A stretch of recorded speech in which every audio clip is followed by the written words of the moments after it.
नमस्कार मित्रांनो, तुम्ही न्यूजवर किंवा सोशल मीडियावर हे दृश्य पाहून तुमचंही मन सुन्न झालं असेल. दिवसरात्र अभ्यास करून भविष्याची स्वप्न पाहायची आणि शेवटी काय, पेपर फुटीच्या बातम्या.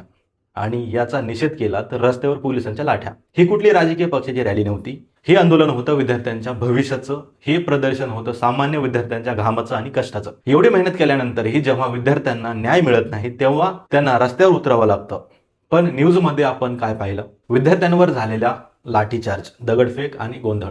एक क्षण असा प्रश्न पडतो की आपण स्वतंत्र भारतामध्ये आहोत की अजूनही आपण ब्रिटिश राजवटीमध्ये जगतोय. आपण नेहमीच मोठ्या मोठ्या व्यासपीठावरून सांगतो की तरुण हे देशाचं भविष्य आहे. पण जेव्हा याच विद्यार्थ्यावर संकट येतं तेव्हा त्यांच्या पाठीशी उभं राहायला कोणतंही राजकीय व्यासपीठ पुढाकार घेत नाही.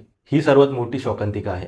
आजच्या या परिस्थितीकडे पाहून मला स्वातंत्र्य लढ्याची आठवण येते. जरा विचार करा, 150 वर्षे इंग्रजांच्या गुलामीतून देशाला मुक्त करण्यासाठी आपल्या पूर्वजांनी आपल्या प्राणांची आहुती दिली.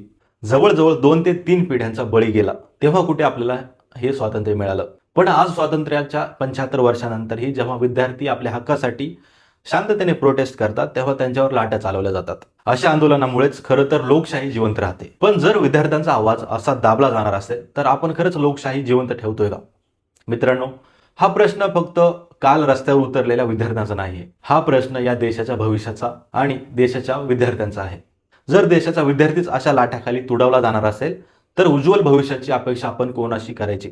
वेळ आली आहे आता गांभीर्याने विचार करण्याची. विद्यार्थ्यांना राजकारणाचा फुटबॉल बनवायचं थांबवा, नाहीतर हाच तरुण उद्या तुम्हाला तुमची जागा दाखवून दिल्याशिवाय राहणार नाही.